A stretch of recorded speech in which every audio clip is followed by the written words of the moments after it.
we are opposed around the world by a monolithic and ruthless conspiracy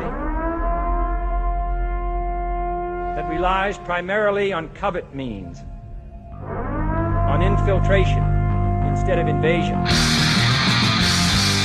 on intimidation instead of free choice, on guerrillas by night instead of armies by day. There is little value in ensuring the survival of our nation if our traditions do not survive with it. All right, welcome to episode 156 of the Abuse Hour. It is I, your host, Coffee Long, coming to you unsupervised, unmedicated, and an unchecked threat to society. Yeah, buddy, spring has sprung. Children are chasing balls into the street. Good fucking times. Survive the winter or whatever. And on the way to what I have no doubt will be a pretty dodgy summer. Hopefully not a sleeper summer. Sleeper summer 2026. Sleeper cells abound, madness, mayhem, high gas prices, and exploding citizens. So, yeah, dude, I wanted to give a couple of 2 cents here and there. And also, too, just for laughs, I wanted to review, maybe like a sort of a quick film review throwback type deal to Red Dawn, a favorite from in the day. Not that broke dick fucking do-over with the guy who, what's the fuck's his name? Chris Juiced Up Hemsworth. I'm not interested in that shit. I want junkies. I want hooligans. I want Charles Sheen. And I want, more than anything, I want a dude with an AK standing on a ridge with Ushanka yelling about Wolverines, motherfucker. Yeah, we'll get to that, though. Anyway, of late, lots of good stuff with summer coming up, man. I'm trying to trim down, and I am renewing my efforts at the intermittent fasting. I don't mind telling you, dude, like, I got fucking, fat for me. Fat, yes, but definitely not slim, not toit, not greyhound, chubby enough. And I had typically done the intermittent fasting thing, which... you got to pay attention to what you're doing. You could do it. It ain't hard. All you got to do is not fucking eat, right? But, then it becomes a slippery fucking slope where, like, oh, maybe I get out of bed, I have a little coffee. Maybe I put together, like, a nice, I steam up some milk. How about I steam up some half and half? That makes it even tastier. It's like drinking warm ice cream. Delicious it is. And you know what would go good with this? Maybe some kind of a pastry or, let's just start fucking eating at 8. And then, it's a bit of a longer window, but we could still call it a window. As long as I don't eat while I'm technically asleep, we'll call that intermittent fasting. Like, this is bullshit. You're fucking lying to yourself. And eventually, how all the fat broads say, like, don't get on the scale. The scale doesn't mean, and not all calories are bad. And like, dude, shut the fuck up. You're fucking fat. Stop it. Fucking quit. So, yeah, man, I got back after that, like, fucking hardcore. And dropped, I've only been at it a couple weeks, and I had, like, some extra weight to lose. So it started coming off pretty quick, dude. So I dropped probably a good 7-8 pounds in about maybe a week and a half, something like that. And that's probably a little quick to be losing weight. I went at it pretty hard, though, so I'll have to straighten out a little bit because you can't go around losing weight that fast. You're gonna do something bad. You're gonna not like it. But also, too, then, man, in preparation for summer and for what should be a little bit of some extra work coming up, I haven't been working that awful much, man. As you might have noticed, there's not been many abuse hours en route to the airport. So, yeah, dude, shit had slowed down quite a bit. And I think there are probably some people who are feeling the pinch. Some companies feeling a definite pinch where, like, dude, I can't afford to hire your silly ass right now. So that should be picking up here, directly. And when that does, it might be a real pain in the ass. But for now, I got time. I got a few minutes. So I'm getting some decent workouts, but I'm trying out this new program. I had read that, like, David Duke, former, what the fuck was he? He was like a congressman. And then people started losing their fucking mind because, because what? Because he was in the Klan as a very young man. And I don't even know nobody from the Klan. But I'll tell you what I will say, though, is that, like, probably apart from deliberate Hebrew psyops where they will talk some fat slob into standing in a hotel room and pounding a beer and throwing a Roman and saying, yeah, bro, I'm the modern Klan. And, like, what the fuck is this? Right? Because as far as I've seen, the people that are in our thing, that call themselves, I'm part of our thing, yeah, it's self-improvement. It's never really like, you know what, I'm going to completely self-destruct. Watch this. Hey, you can be just like me. Look at what a piece of shit I am. I don't see that, all right? But your David Duke, man, he was, at one point he was talking, and the guy did appear to stay in pretty good shape. He was talking about when he does a workout, he does like a full body workout. And I had read some other things that were like, yeah, dude, it's pretty good for you. So if you don't got something specific that you're working on or training for, a full body workout is a pretty good idea. And I had never really gone for it, but I read up on one program. And one of the things that I definitely needed to change was that I needed more recovery time because I'm still going at some shit like I'm like 22, 23. And that's not like me patting myself on the back. That's like, you just don't have the fucking sense. That's like, dude, what are you fucking doing, man? You're not 22, 23. Even if you were like 32, 33, it would be like, yeah, you got to not do that, man. Your body's not designed for that shit right now. You fucking played that game already and probably fucked yourself up a little bit. So I had to figure out, like, what does that look like, man? Like, what would a program look like where it's scaled down a little bit and there's actual recovery time in there? Because I do actually enjoy just working out. Like, I enjoy the scene. I enjoy, talking to the people that are there. I enjoy getting a good workout. It's fun to me. So to have to say, like, all right, man, you should probably take a few more days off than you're taking. Oh, all right. Well, shit. Sometimes you got to be told. In any case, then, so yeah, I'm starting that up, dude, and we'll see how that goes. I've only done that like a couple of days, but that I'll definitely report back on.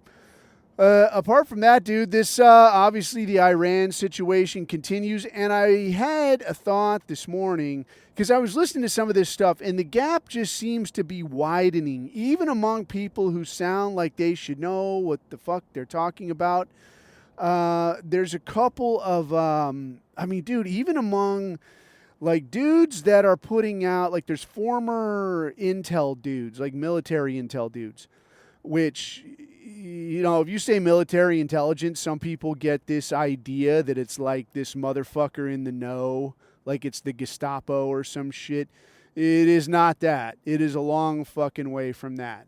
These are people who are getting, they're getting intel products that in some instances, like products that I would have produced. Like I'm going and finding something out. I'm putting it in a report. I'm sending it to some guy. He's glomming it together with some shit he got from other people. And then it gets distributed to various intel outlets. So they're kind of just giving you the news. They're giving you a better version of the news. Yes. Along with weather data and like what does the future look like based on what decision makers are saying. So it is like getting what the news should be. Like here's what people want to do. Here's the assets we have. Here's the situation on the ground. Here's what you could expect. Oh, okay. This is good information. These are guys that are not in any longer, and they're giving you kind of their divination of what they're seeing in the tea leaves of like, based on my previous experience, here's what I'm seeing. But even among these guys, I listened to a few different ones. On YouTube, I listened to S2 Underground. And this guy doesn't sound like completely our guy. It sounds like he very well could be and is keeping it to himself. There's some of the little buzzwords are in there, some of the dog whistles. But then I listened to another one as well, Forward Observer, which is really sounds more like these were definite company men. And they're giving you their takes but they sound very much like, yeah, hooray, America, waving the flag. And I'm not going to completely bang up on a guy for that, but I will lean on it a little bit of like, bro, don't get on here and report to me, something you're like your opinion based on a Donald Trump fucking tweet. Because everybody else that I listen to, like, and actually, man, there are a lot of like autistic fucks out there. Like, if you sort through like some YouTube, there are a lot of motherfuckers that are like just some autist. And for my money, you cannot beat internet autism. These motherfuckers are something else, man. So honestly, like when I'm saying anything, I do my best to keep shit under control. Where like I don't want to give anything that an internet autist could get their hands on, and like I know his exact address because I heard him pronounce this certain word this certain way, and they only do that in this one place, and I know right where you fucking live. Like, no sir, I don't need that fucking trouble. But some of these autists, though, man, their take is that, like, and they'll grab some of these facts. Like, they're not saying, like, yeah, Pete Hegseth, he said this, bro, and it sounds like, air superiority, bro, so I think it's in the bag, bro, and I think we got this handled, bro. These people are getting in there, man, and I hate the phrase, I got the receipts. I've always fucking hated that phrase. If you say it, I'm not going to break your nuts. The cat's in the comments talking about, the dude had receipts X, Y, and Z. That's, say what you fucking want. But if you're going to try to put out a respectable product, and you say, I got receipts, bro, you sound like you chug nuts, dude. You sound like you're working the shaft for $5 a shot, dude. Come on, man. Don't talk this way. But in this instance, these autists, man, they do have what I think you could literally call receipts, because they're talking about, like, here's imagery of parts of a missile that was used, in Iran, and they're showing you, like, yeah, this is this kind of ammunition, and it's from this batch produced in this year, and what this tells me. So basically what a lot of these cats are saying is that, like, hey, they're running out, dude. They say they got a plenty. They're fucking running out because this is the stuff that they're using. And this is shit that is not fucking reliable. This is not shit that you would shoot at any kind of surface-to-air or anti-missile or any of this. This is not what you'd want to use. This is a fucking waste. Or that this was something that got sent to Korea, this batch, and now it got moved and sent back over here, which apparently was something that got done in mid-2025. Pulled some shit from Korea. And I'm hearing that there was one THAAD missile battery that got pulled from South Korea and sent over here to the Middle East, and it since got blown up. And apparently there's only a handful of those, like a legit handful, like less than 10. And now there's several less than 10 because several have been fucking blown up. And how much they even have left to work with, I don't know that there's that many of those. So while the general consensus, like what they're telling you, is that we got fucking ammo for days, we are going to get air superiority, like total free reign of the skies here any fucking minute, and we're going to fucking smash these Iranians until they just, what they're saying is complete and total surrender, yeah? Like they want absolute fucking surrender. But one talk I listened to this morning, a guy makes a really good point that, like, well, look, you killed everybody in the line of succession, so when you say you want absolute surrender, who would even give you absolute surrender? How can anybody even say who the fuck is in charge? Who would you ask? Maybe they know who they're looking at to be in charge, but you don't even know who the fuck to ask. You're just still fucking hammering. So to say, like, I want fucking surrender, okay, well, who are you going to fucking contact about that? Who could contact you even if they wanted to? Nobody. But what the Iranians are saying is like, dude, I'm not fucking surrendering. Get fucked. What are you going to do?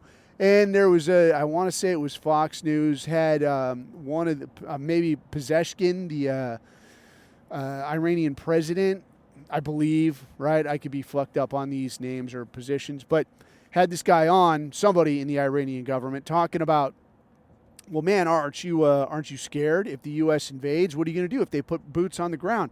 And he says, dude, we've been waiting for them. We've been waiting 40 plus years for this. And I'm sure that they have, because the Iranian economy is absolutely held down, shoved down by who? By the U.S., by nobody else. And this isn't even like a right, wrong, indifferent, hooray, Iran, fuck the U.S., hooray, U.S., whatever, any of that. It's just a fucking fact that their economy is suppressed, is held down, is sanctioned to holy hell, courtesy of the U.S., the great Satan. Yes, this is a fact. So if you were getting fucked with all this time, constantly getting your shit blown up, getting like the fucking Stuxnet thing inserted into your efforts to do things, every time you try to do something, you get fucked with. Who have you bombed? Not anybody. Who have you killed? Not anybody. Are you sending sleeper cells to assassinate scientists, political figures? No. But fuckers are doing it to you. So what do you fucking expect? What the fuck do you expect? Except that these motherfuckers are going to be waiting for you. They got nothing else to do but get ready to bring the fucking hate when you show up. And there was this, so to kind of get back to like what likely is the situation. So we can listen to the fucking talk. We can listen to like, oh man, we're hammering fucking Israel. Oh man, we're beating the shit out of Tehran. We're going to have sky superiority. We're going to have all this shit. We can listen to that stuff all fucking day. You could look at Pete fucking Hegseth leading prayer groups. What in the wide world of sports is this zany shit? But you could look at this all day long, but it still doesn't give you a very clear picture, like listening to what people say. But what actually is going on? This, to me, says a lot. So when you compare what they're telling you in the U.S., you know, what we're being fucking sold, with what do you actually see? So what we're being told is that everything is going really well. It's going according to plan. It's going ahead of schedule. It's going so fucking well, you can't believe it. Everything's going according to plan. Okay, let's say everything is going according to plan. Are you trying to tell me that your plan involved having one carrier out there that's on an extended deployment now? I think they're past 8 months now, and that would be the Ford. And now they're looking at sending a third carrier out there. You were talking about, okay, we're going to use the U.S. Navy to escort ships through the Straits of Hormuz, these oil ships and such, so that oil can keep moving. But as soon as you said that, then you have to bring it back. Like, okay, no, I guess that's not going to actually work. We're not going to actually do that. So you had this idea, then you unhad the idea, then you had two carriers there, one that was overdue to come home, and now you're going to send a third out there. Was this your fucking plan? Was that your fucking plan? Qatar just put out, I believe today, that they have to stop production in some spots of petroleum. So they have to stop fucking pumping. That is going to fuck up some of their wells and shit. Yeah? Did you plan for that? What was your fucking plan there? If your plan was, like, yeah, we're going to do this, dude, how is that going to fuck up what goes on in the Straits of Hormuz? Obviously, seems pretty fucking obvious. What if it extends for a while? What if it goes on for a while? Then they're going to stop fucking producing. That's going to fuck up their wells. It's going to take a while to catch back up, and that's going to really fuck over China and a lot of Western Europe and a lot of Asia. Okay, what's your plan for that? Because again, you're saying it. You said this was going to plan. This was your fucking plan. How is this going to fucking work then? If you piss off Asia, what's going to fucking happen, do you think? All right, well, they're going to have to get oil from fucking somewhere. So where is that somewhere? A lot of that is going to be Russia. Wait, I thought you didn't like Russia. Well, yeah, but I guess we're going to have to, and they did going to have to. So they just authorized India to start making oil purchases from Russia. So now India can be the distributor. And again, if you remember, India is another of Israel, like their emerging bitch. India is Israel's emerging bitch. They've got this thing, and I couldn't fucking explain it if you got a gun to my head, why these street shitters love these coin clippers. I couldn't fucking tell you, but they sure do. So they get the fucking hookup. They're going to get to buy oil from Russia and distribute it, presumably, to your Europe and your China, I guess. But now if you think through this a little bit, just a little fucking bit, do you think that kind of putting everybody in this spot, whether you're going to be able to fix it or not, do you not think that putting people, other countries, in this spot and making it so fucking blatant that, all right, China, you can't have oil until I say so. All right, Europe, you can't have oil because I'm going to fuck things up. Do you not think that that might piss some people off? Russia's just going to stand back and like, yeah, great, dude, whatever, man. I'm going to make some serious fucking money. Russia is talking about we're not going to fucking sell to Europe. Europe can get fucked. After how you've done us lately, you can go fuck yourself. That could be a rough deal for your Europe. They might get price gouged by these fucking street shitters. I mean, street shitters are known for their gentle, caring demeanor and looking out for somebody who's on a hard time. They're not the sort of people who would ever rip you off. They would. You got to buy oil in fucking Amazon gift cards. Yeah, you can use either dollars American or Amazon gift cards if you're buying from India now. It is okay, sir. You just have to get some gift cards, and I will send you a barrel of fucking oil. But if you were any of these countries, would you not get fucking pissed after a while? Like, would you not say, I've just about fucking had it. Everything's got to go through the fucking U.S. All of this is a pain in my fucking balls. I got to ask these assholes if I can get some fucking oil, and then I got to buy it in their fucking currency. Maybe the world would just be easier if these shitheads went away. I could see some motherfuckers thinking that. So if you are a China, or even if you are a Russia who is, compared to what they were getting 2 months ago, getting a pretty sweet deal where you like, okay, I'm selling some fucking oil now, man. I'm on the up and up.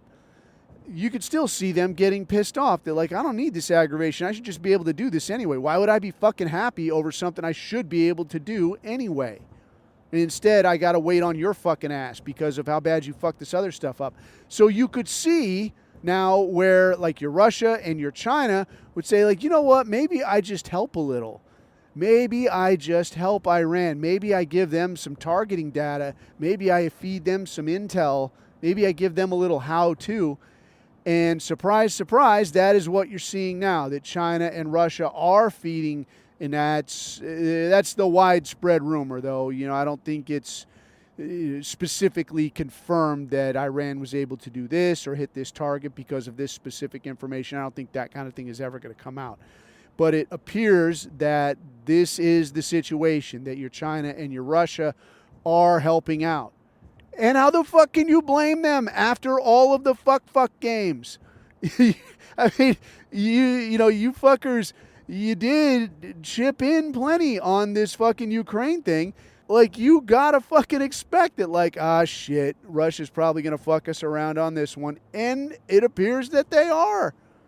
That, like, yeah, I think we were unprepared for how hard these IRGC characters might be, that they're not going to fold up like a fucking lawn chair the way these Iraqis did. Oh, dear, it might not be. We're going to go out here and say, like, everything's going according to plan. Okay.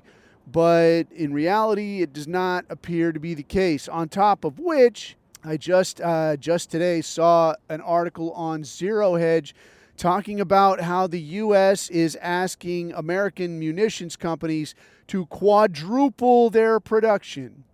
So not ramp it up a little, not increase by 10%, don't double it, don't even triple it like you're ordering some kind of practical joke pizza, but I need you to quadruple this shit. Times 4. Yes, whatever you're doing now, do that, but times 4. How the fuck is that going to even work? You're talking about around the fucking clock. So even if you were working like, your standard 8-hour day at this fucking place, at the fucking, at the big missile factory, you like cat in a necktie is rolling in there.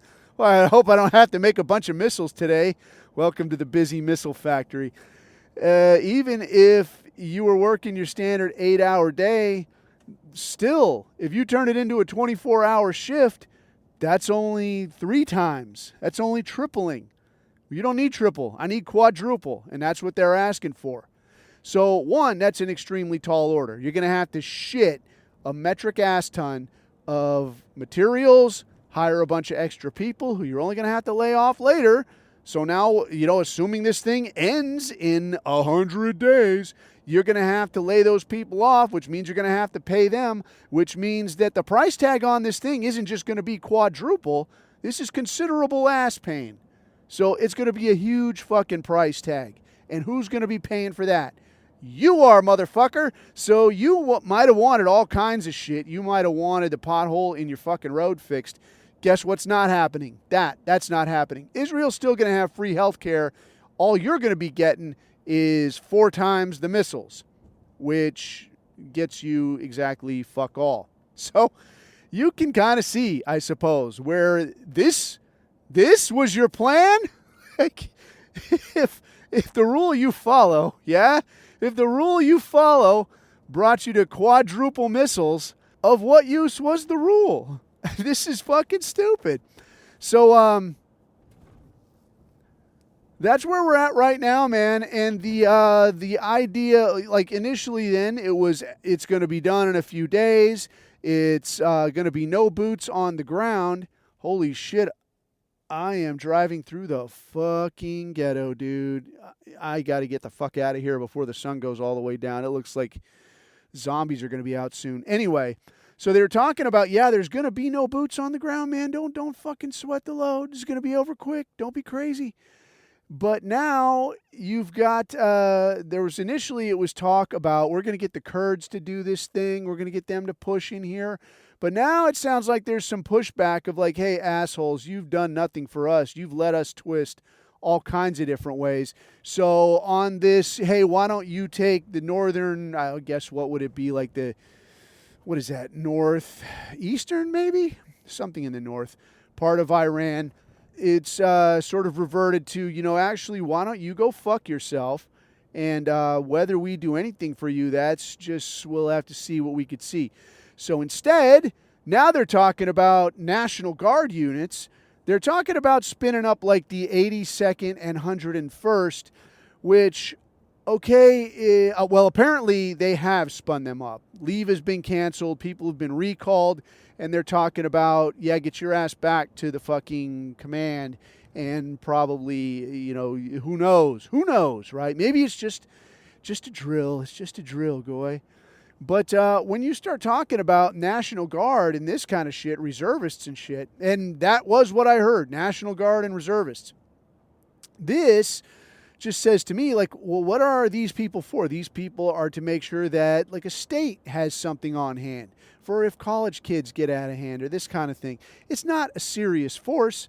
Most likely college kids aren't going to get out of hand. I mean, Kent State is not going to go off, but who the fuck knows? And that's why you have these fucking people. It's not a serious force for a not serious situation.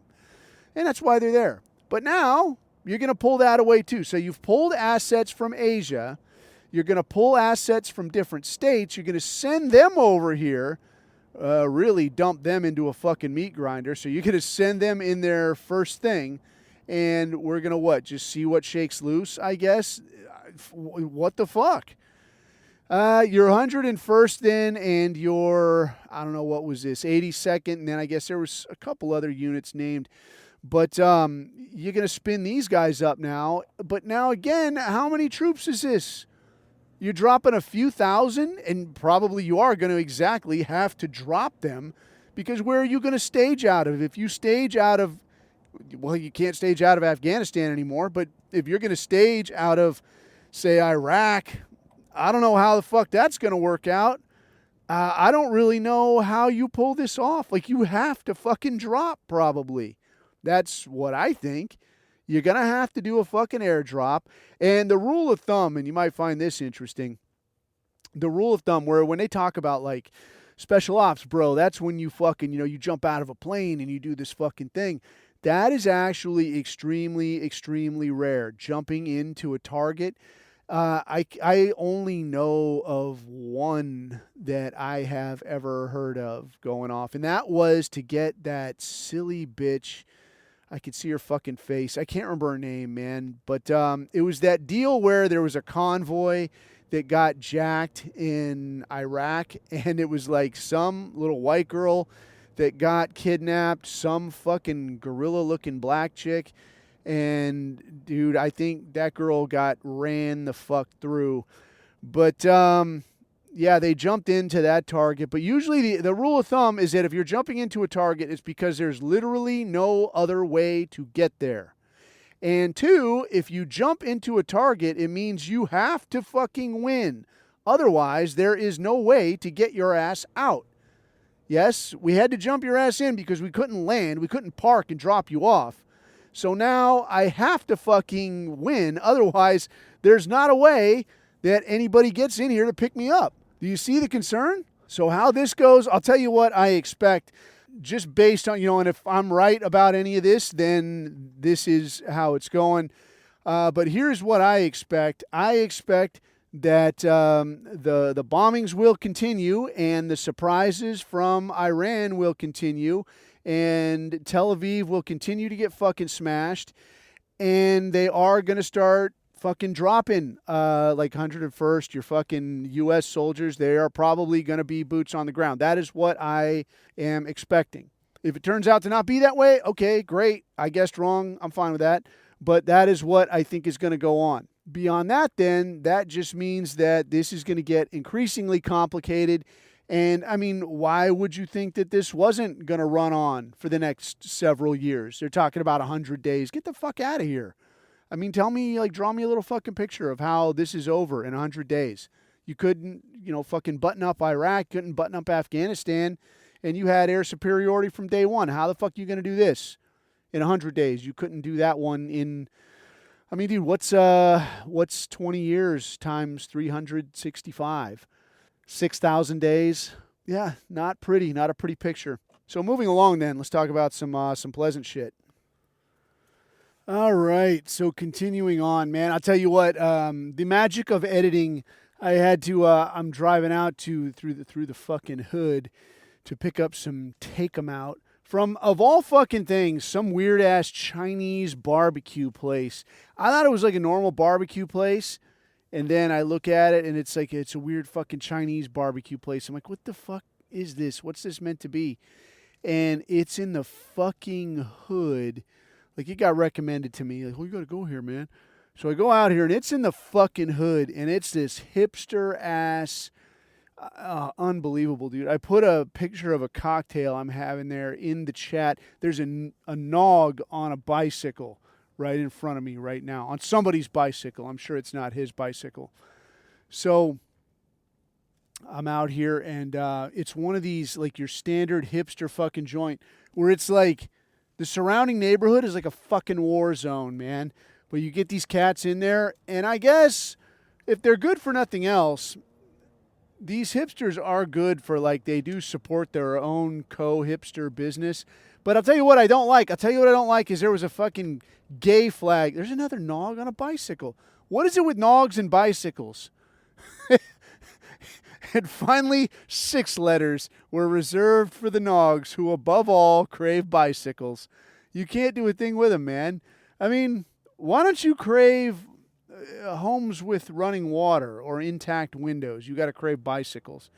Anyway, so yeah, I'm in there and I'm waiting on a takeout order, and I say, well, there's a bar. I'm a fan of cocktails. Why don't we step up and knock one down?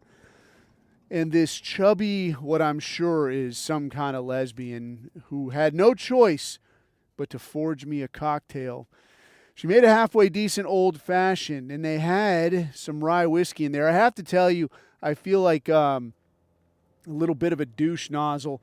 Like, it ain't my fault that I got things that I like, yeah? So, like, I'll ask for some rye whiskey, and these hipster fucking joints, if they have it, what do you want? Another nog on a bike. It's insane. Anyway, a lot of these hipster joints, they'll have some good liquors. And I guess that's really, like, they got to have good product because, like, the location is certainly not the draw. I'll tell you that. But the place was fucking packed, man. These hipsters will pack it in. They get in there and they support their co-hipsterness. I guess probably because it's not like they have families or any of that shit. They got art ho girlfriends and broke-ass day jobs. I wonder what hipsters do. I don't know what they actually do. You know what I mean? Art hoes, though.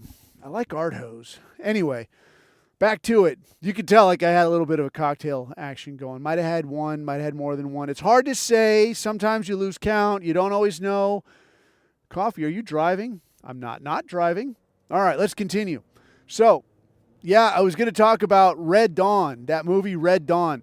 I will tell you this, dude, as an old motherfucker, that movie Red Dawn was a part of a formative experience, like one small facet of a broader formative experience probably of my young coffee life that led to the coffee that you see before you now. And this film, like at the time, like this was, and I actually just saw a thing, you know, like the algorithm treated me right and it gave me a little YouTube taste of your Red Dawn action. But your Red Dawn at the time, this was a 1984 film with your Patrick Swayze, who has since died of cancer. So if you were envying him in any way, you might want to rethink that. Your Charlie Sheen, who went on to a considerable cocaine and AIDS habit. Jennifer Grey, who clips coins. Leah Thompson, who was hot later. Who was she? She was Marty McFly's mom in Back to the Future. And then ended up being John Travolta's wife, which I don't know that is a very good deal. Like, what kind of Masonic weirdness is it when you end up married to a closet gay dude? And I don't know the dude's gay. It just seems gay to me. Seems like a gay Italian dude to me. But I don't, know for sure. not like I fucking jerked him off or something, right? Anyway, Leah Thompson was in that. Your Powers Booth. Who else? C. Thomas Howell, who went on to be not really anyone. And I think that was just about it. Some like Mexican dude. The Mexican dude who stands on the ridge with the AK yelling, Wolverines! And the real nice, a real nice AK, real clean AK with a Bakelite mag. Anyway, yeah, your Red Dawn. This was a 1984 film. At the time, there was a lot of controversy about where it was mostly, it was a little bit weird. There was a lot more sex in films.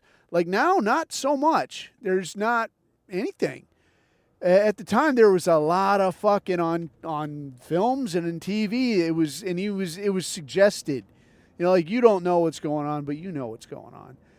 And that was where you get your R rating. Your violence, like you can blow motherfuckers up. Like shoot dudes all day. No big deal. And somehow there were people that got concerned about this. And they came out with the PG-13 rating. And this Red Dawn movie was the first one to get that PG-13 rating. But the idea of this film, if you haven't seen it, it's actually pretty cool. And especially considering the caliber of movies that are out today, it's smashed ass. So if you get a chance, it is a pretty good show, like a decent fucking show. But they hit up a dude named Alexander Haig, who I don't remember what this guy's deal was. Maybe Secretary of State? I don't remember. Maybe SecDef? I don't honestly remember. But they asked this dude, government dude, what do you think would be the likely, like what would the look be if your Russia was to do a mainland invasion of the U.S.? So the way that this thing went down was they hit the middle of the country, did some kind of like an air, again with the airdrop. They did like an airdrop in the middle of the country to kind of split the country in half, take down the silos and a lot of, I don't know, I guess government facilities and this kind of thing that they had in the 80s. And it just kind of stemmed from there. So the way this story started was that there's these kids in high school, and like I had a VHS copy of this fucking movie, and I, like in the 80s, you could just do this shit where you would just like you don't have like a lot of options, so you would have VHS copies of shit that you liked, and then when you don't have anything going on, it's either watch like one of 5 or 6 channels And if you don't feel like watching the Beverly Hillbillies or some broke dick local news, you would just put on like a movie that you wanted to see. So this is a movie that I had, and I watched the fuck out of this movie because I thought it was pretty cool. But at the time, what you got to dig was that, like, in the mid-'80s, like, I was a little kid, and it was almost like a given. Like, you felt pretty certain that at some point, you're going to be fucking fighting these Russians. Like, this is going to fucking happen. Just get used to the idea. You don't know when it's going to fucking happen. You don't know how it's going to start, but you're going to be fucking fighting these guys somehow or other. And I remember distinctly being in, like, 3rd grade.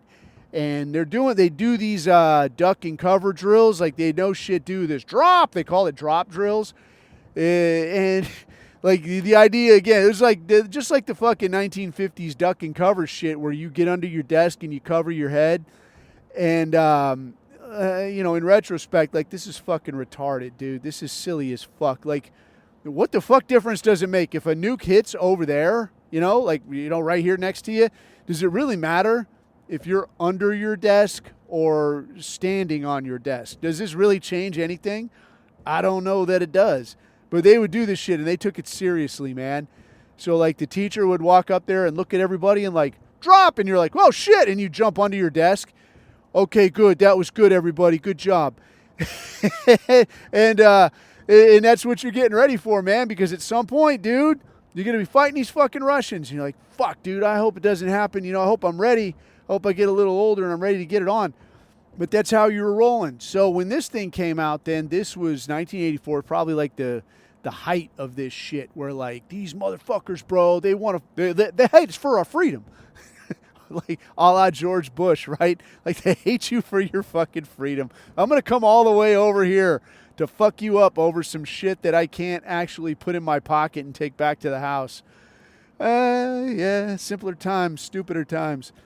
But the idea here, man, was that, like, yeah, you're going to be fighting these motherfuckers. Here's a movie about it. And what was cool, I guess, about the movie was there was a monster propaganda angle to it. And I think, if you will, like, it had, for a thinking man, would have a real way of backfiring to say, like, you thought you were fucking me, or, like, you fucked me around real good, and now the shoe is on the other hand, motherfucker. Like, in this movie, there was a lot of shit, like a lot of extremely powerful propaganda type shit, like respectable propaganda to tip your hat to.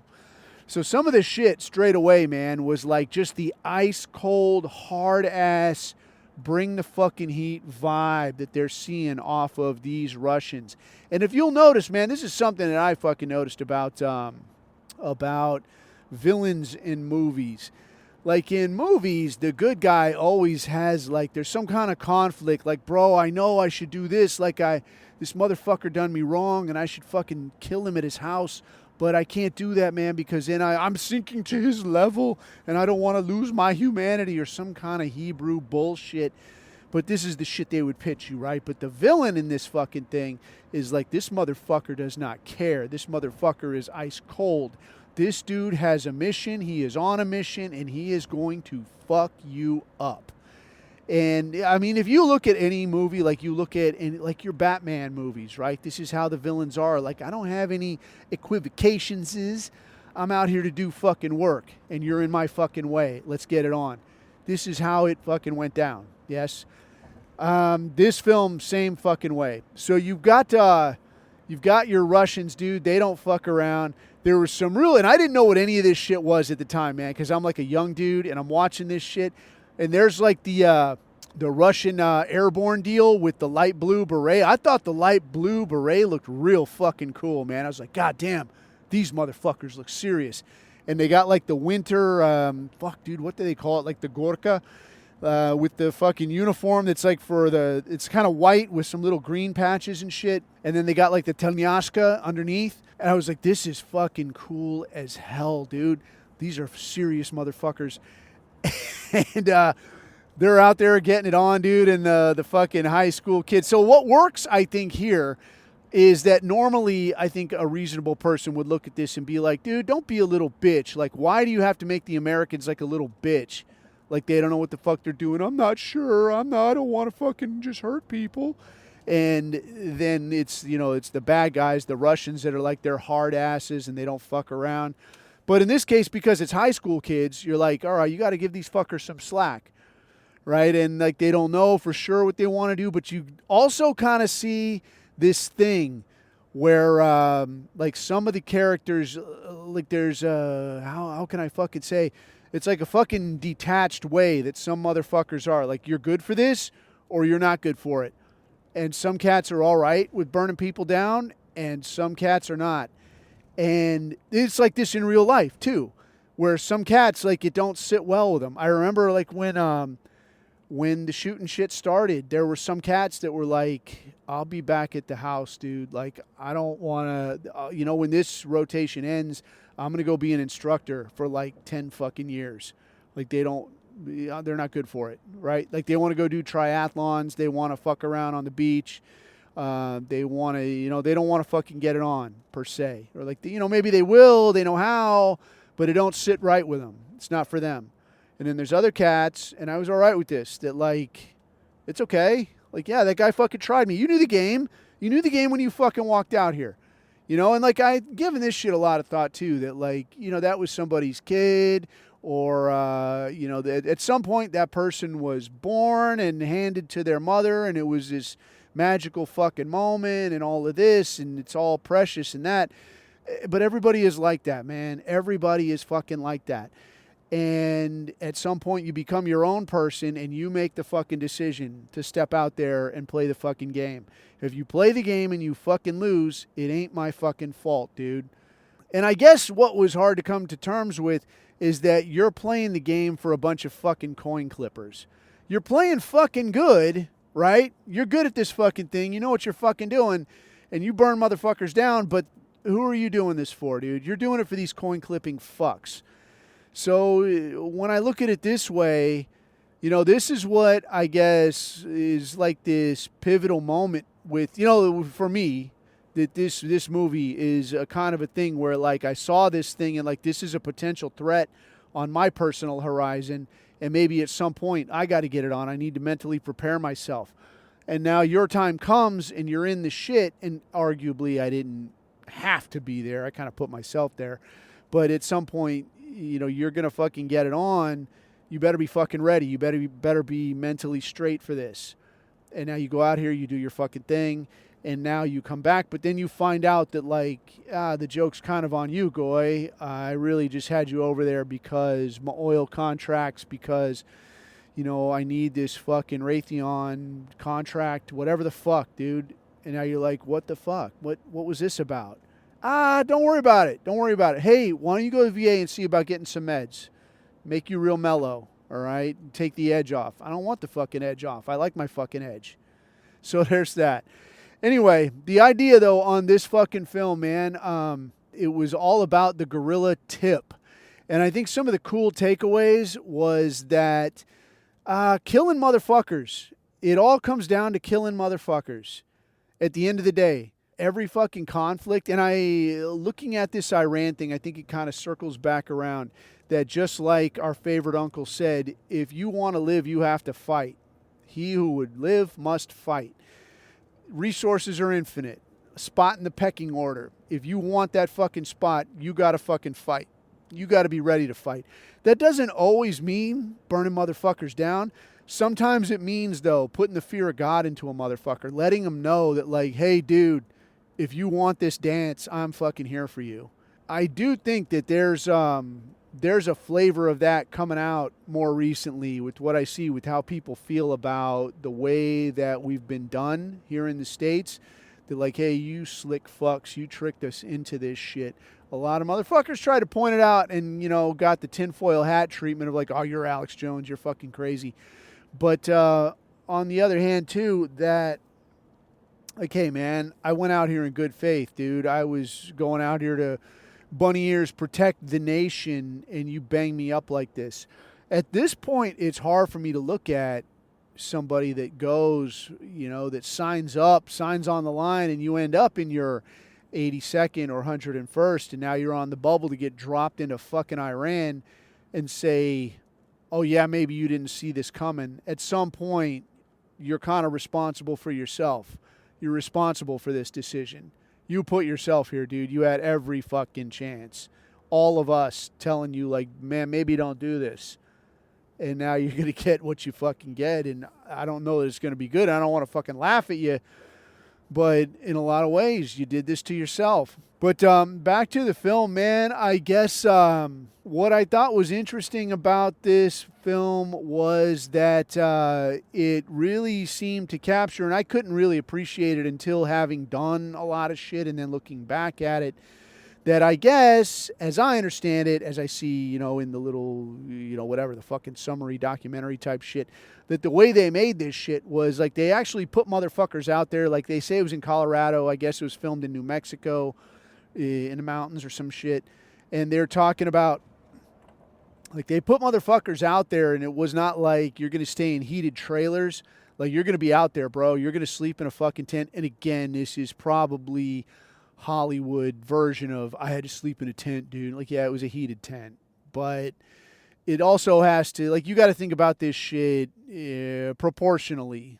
Like, to these perfume princes, sleeping in even a heated tent is probably a really fucking, probably a life changer, man. Like, this fucking sucked. So they're talking about, like, yeah, dude, at one point your Patrick Swayze got some kind of a cold injury, got like maybe stage 1, they say frostbite. Like, your fucking hands got a little cold. Lighten the fuck up, Francis. But had the first stages of a cold injury.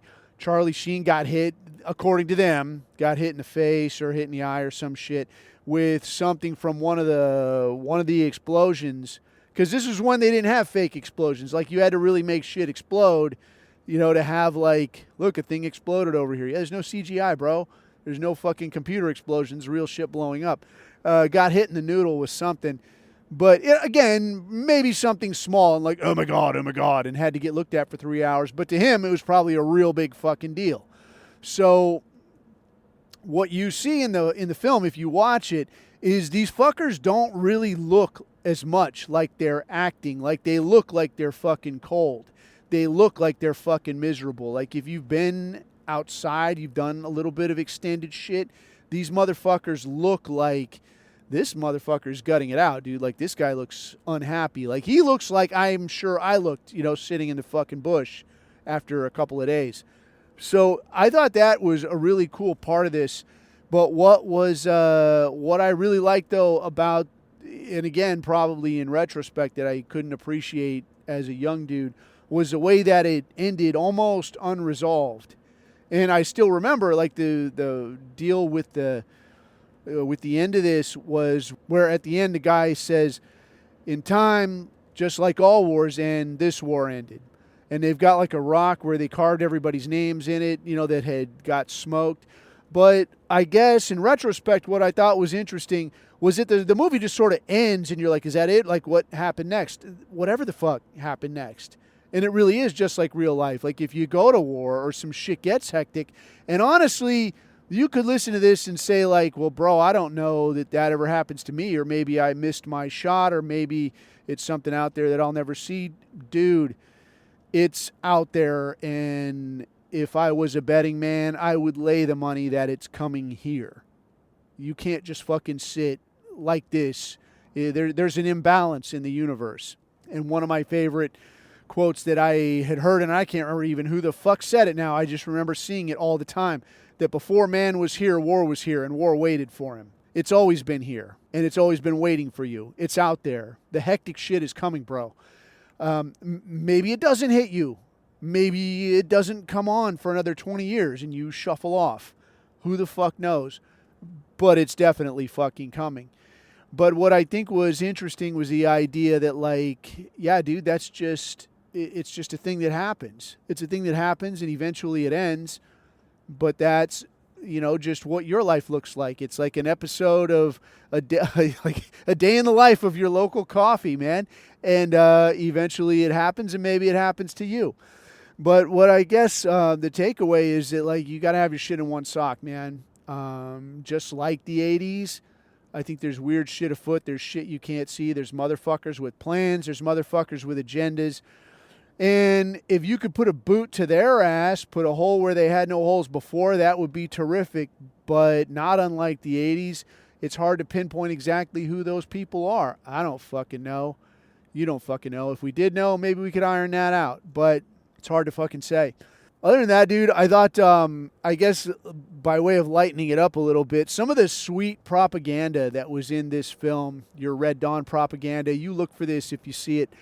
When he goes, one of the characters, his dad gets rounded up and put into like an internment camp that they're keeping at a local drive-in. So basically they rolled these fuckers up and they got them hemmed in at the drive-in. And they are, they've got, it's wild because it's not unlike like your Eisenhower camp where they got the Germans hemmed up. Yes. There's no fucking barracks. There's no fucking anything. You're just penned in. Like, to me, that's what a fucking death camp looks like. It doesn't have a fucking pool. It doesn't have a fucking theater or an orchestra. It's just you in there. Don't fucking leave. Where should I sleep? Wherever you lay down. That's where you fucking sleep. Be there. And on the drive-in screen, they've got propaganda playing. And I still, like, they didn't even talk about it in this documentary, but I can still hear it in my head. Where they're talking about, like, specifically, America is a whorehouse where the values of your forefathers have been degenerated and perverted. And, like, it's fucking wild, dude. So I thought that was really interesting. Where you watch this as a young person, and when you believe at the time that, like, in an absolute sense, that America is an ultimate good, like an absolute good. And the idea that somebody could look at your situation and think anything else is like, well, how the fuck would you think that? And if you think of how you think about it now, where it's like, well, it ain't really that hard, is it? So have things changed that much, or was there just some shit that I didn't know at the time? Little column A, little column B, hard to say, right? But there was some other shit in there where they had like some really good fucking motivational shit from one of the airborne dudes, one of the Russian dudes. There was some shit where, like, they'd walk people out there and they do like firing squad type shit. And again, like, this is stuff that you know went on, but when you see it presented to you, it's like, yeah, this could happen in your neighborhood, not in some fucking forest in Poland. Or not in some fucking weird Serbian swamp or some shit. Like, it could happen in your town, outside the drive-in. What do you think about that? It hits you a little bit different. It's a fucking trip. Anyway, man, if you get a chance, dude, I highly recommend it. It's a pretty sweet watch if you want to take a look at it. So with that, I think I will wrap it up a little bit early, and I'll leave you to it. I'm going to get back to the pad, snack some of this barbecue. And look at me, dude. Drove all the way. There's one thing I enjoy doing. It's having a few drinks in me and going for a drive. It's pretty sweet. I recommend it if you get a. Don't do that shit. What the fuck's wrong with you? Anyway, for your coffee needs, make sure you visit Above Time Coffee. They don't pay me. I just shill, but it is good stuff made by white people for white people. Put it in a cup. Put it in your mouth. It's for you. And if you want to catch this product, it's wherever dodgy content is pervaded, your Spotify, your Apple, your YouTube. If you want to buy me a coffee, there's a link right there. It's right fucking there. It's also on Rumble for some reason. Nobody listens to it there. But maybe, if I get booted off a bunch of platforms, then I will be there. It'll be fantastic. And I am actually adding some sweet background to the Rumble version. So this last one, I was just taking it off YouTube, and it won't let me do it now for some fucking reason. But it's doing this thing where, it was just the Abuse Hour logo. But now I got this thing where I'm redoing the whole fucking thing, where I have this thing off of CapCut, and it's just got like a nice little background. So right now it's like the nice palm tree and the ocean background, like the wallpaper out of fucking Scarface or something. And then I just talk over the top of that. And so you can dig that. So if it goes wrong everywhere else, or if you got something that you just want, like a nice palm tree in the background, like coffee on the big screen, enjoy yourself. But it's available on Rumble as well. So with that, I will leave you to it. Keep your eyes on the horizon. Keep your neck out of the noose. I have been Coffee, and these are my takes.